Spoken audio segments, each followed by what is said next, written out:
சனி தோஷத்தால் துன்பத்தின் பிடியில் சிக்கி தவிப்பவர்கள் துயர்களில் இருந்து விடுபட தரிசிக்க வேண்டிய முக்கிய ஆலயம் புதுக்கோட்டை மாவட்டம் ஆலங்குடியில் ஸ்ரீ நாமபுரீஸ்வரர் திருக்கோவில் எனும் பெயரோடு அமைந்துள்ளது. பல்வேறு சிறப்புகளை தன்னகத்தே கொண்டுள்ள இந்த கோயிலில் மூலவராக ஆலகால விஷத்தை உட்கொண்ட சிவபெருமான் லிங்க வடிவில் காட்சி தருகிறார். ஆலயத்தில் உள்ள சிவபெருமானை கைகூப்பி வணங்கி சிவநாமங்களை கூறும்போது சனி தோஷம் மட்டுமல்லாது எந்த தோஷத்தில் இருந்தும் விடுபடலாம் என்பது இந்த கோயிலின் ஐதீகமாக இருந்து வருகிறது. ஏராளமான தல புராண சிறப்புகளையும் வரலாற்று சிறப்புகளையும் கொண்ட இந்த கோயில் அமைந்துள்ள கிராமம் ஆலங்குடி என்ற பெயர் பெற்றதற்கான காரணத்தை புராணங்கள் புகழ்ந்து கூறுகின்றன. அமுதம் பெறுவதற்காக தேவர்கள் மற்றும் அசுரர்கள் இருவரும் சேர்ந்து மந்திர மலையை மத்தாக வைத்து வாசுகி பாம்பை கயிறாக திரித்து பார்க்கடலை கடைந்தனர். அப்போது வாசுகி பாம்பு வலி தாங்க முடியாமல் அனைவரையும் அழிக்கக்கூடிய விஷத்தை வெளியிட்ட போது அந்த நஞ்சை சிவபெருமான் அருந்தி நீலகண்டனாக மாறினார். அவ்வாறு ஆலகால விஷத்தை அருந்திய சிவபெருமான் அமர்ந்த இடம் ஆலங்குடி என்ற பெயரோடு பல்லாண்டுகளாய் புகழ்பெற்று விளங்குகிறது. தனக்கென உருவம் இல்லாமல் லிங்க திருமேனியில் காட்சி தரும் சிவபெருமான் நஞ்சுண்ட இந்த இடத்தில் 1305ஆம் ஆண்டு பாண்டிய மன்னன் கோயில் எழுப்பி இறைவனை சிறப்பித்தார். சைவமும் வைணவமும் இணைந்திருக்கும் இந்த சிவாலயத்தில் மூலவர் சன்னதிக்கு எதிரே அமர்ந்திருக்கக்கூடிய நந்தி பெருமான் நெற்றியில் நாமம் அணிந்திருப்பது அதிசயமாக இருப்பதால் இந்த மூலவர் நாமபுரீஸ்வரர் என்று அழைக்கப்படுகிறார். அதோடு இன்னும் சிறப்பாய் இங்கு மகாவிஷ்ணுவே சிவபெருமானை நந்தி ரூபத்தில் வணங்குவதாக கூறப்படுகிறது. திருத்தலத்தில் மகாவிஷ்ணுவுக்கும் மகாலட்சுமிக்கும் தனி சன்னதிகள் இருக்கும் நிலையில் சைவமும் வைணவமும் இணைந்த இந்த ஆலயத்திற்கு வந்து சிவபெருமானையும் மகாவிஷ்ணுவையும் வழிபட்டால் சகல நன்மைகளும் கிடைக்கும் என்பது காலம் காலமாய் நிலவி வரும் நம்பிக்கை. ஒவ்வொரு ஆண்டும் மார்கழி 25ஆம் தேதியன்று சூரிய பகவான் இக்கோயிலில் உள்ள நாமகிரீஸ்வரரை 15 நிமிடம் தனது ஒளிக்கதிர்களால் வழிபடுவது அதிசயமாக நடந்தேறுகிறது.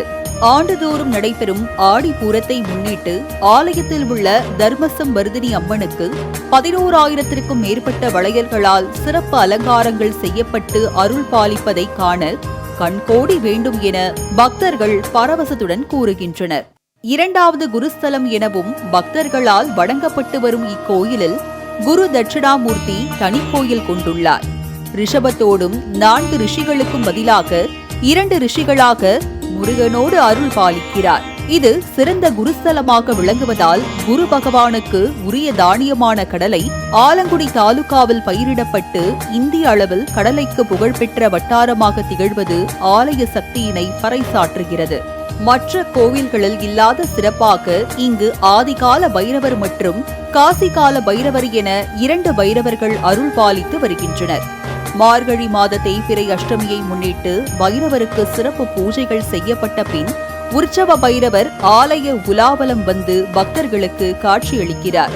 அப்போது பைரவருக்கு உரிய நிறமான சிவப்பு நிற கயிறும் பிரசாதமும் பக்தர்களுக்கு வழங்கப்படுகிறது. இந்த கயிறு பக்தர்களை துன்பங்களில் இருந்து விடுவிப்பதாக பலனடைந்த பக்தர்கள் தெரிவிக்கின்றனர். மற்ற சிவாலயங்களில் சூரியன் சந்திரன் சன்னதிகள் இருக்கும் போது இங்கு சூரியன் மட்டுமே சன்னதி கொண்டு காட்சியளிக்கிறார். சூரியனின் வலது பக்கம் கால பைரவரும் இடது பக்கம் குழந்தை வடிவான பாலசனீஸ்வரரும் அமைந்திருப்பது இந்த ஆலயத்தின் தனி சிறப்பாகும். இங்குள்ள பாலசனீஸ்வரரை மனதார வழிபட்டால் சனி தோஷம் நீங்குவதால் இது சனி தோஷ பரிகார தலமாகவும் விளங்குகிறது. இவ்வாலயத்தில் திருமணம் நடைபெற்றால் குழந்தை வரம் கிடைக்கும் என்பதால் முகூர்த்த தினங்களில் இங்கு திருமணங்கள் நடத்தி வைக்கப்படுகிறது.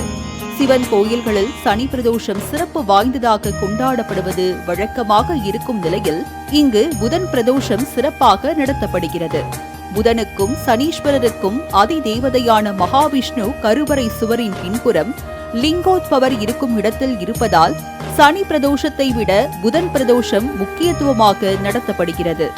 புதன் கல்வி அறிவை வழங்குபவர் என்பதால் பெற்றோர் தங்கள் குழந்தைகளின் கல்விக்காக இந்நாட்களில் இங்கு வந்து வழிபட்டு செல்கின்றனர். சிவநாடி ஜோதிடம் என்று சொல்லக்கூடிய அந்த நாடி ஜோதிடத்தில் ஆலங்குடியை பற்றிய சிறப்புகள் உள்ளது. அதுக்கு ஆதாரமாக ஓலைச்சுவடியிலே வந்துள்ளது. நாமபுரியான் பாதம் பணிந்து குரு பாதம் பணிந்து பலன் பெறுவாய் என்று சொல்லப்படுகிறது. அந்த அடிப்படையில் வெளியூர் வெளிநாடுகளில் இருந்து ஓலைச்சுவடிகளை எடுத்துக்கொண்டு இங்கே ஆலயம் யாருக்கும் தெரியாது, ஆனால் கேட்டு அங்கே தகவலை பெற்று இங்கே வந்து பரிகாரம் செய்து கொள்கிறார்கள். ஜாதக ரீதியான கிரக தோஷங்களால் குழந்தைகளுக்கு ஏற்படும் உபாதைகள் அகல்வதற்கு இந்த ஆலயத்தில் குழந்தைகளை தத்து கொடுக்கும் வழக்கம் இருந்து வருகிறது. தத்து கொடுக்கும் போது குழந்தைக்கு பெயர் மாற்றப்பட்டு கோயில் சார்பாக உறவினர்கள் பெற்றுக் கொள்கின்றனர். பின்னர் குழந்தை வளர்ந்து திருமண காலத்தில் தென்னை பிள்ளையை கோயிலில் அளித்து மீண்டும் பிள்ளையை பெற்றோர்கள் திரும்ப பெறும் நிகழ்ச்சி வேறு எங்கும் காணப்படாத பிரார்த்தனையாக பின்பற்றப்படுகிறது. வேளாண்மை செழிக்கவும் நோய் நொடியின்றி மக்கள் வாழவும் வேண்டி நாமபுரீஸ்வரருக்கு சுற்றுப்பகுதிகளில் உள்ள விவசாயிகள் 108 இளநீர் அபிஷேகம் செய்து கூட்டு திருவாசகம் பாடல் பாடியும் ஈசனை வழிபட்டு வேளாண்மையை தொடங்குவது காலம் காலமாய் நிகழ்ந்து வருகிறது. இப்படி ஈசனின் அருளால் பக்தர்களுக்கு பல நன்மையான காரியங்கள் நடக்கும் ஆலங்குடியில் சிவனையும் விஷ்ணுவையும் ஒரு சேர தரிசிப்போம், நலம் பெற்று வளமோடு வாழ்வோம். மாலை முரசு தொலைக்காட்சி செய்திகளுக்காக செய்தியாளர் அறிவழகனுடன் நந்தகுமார்.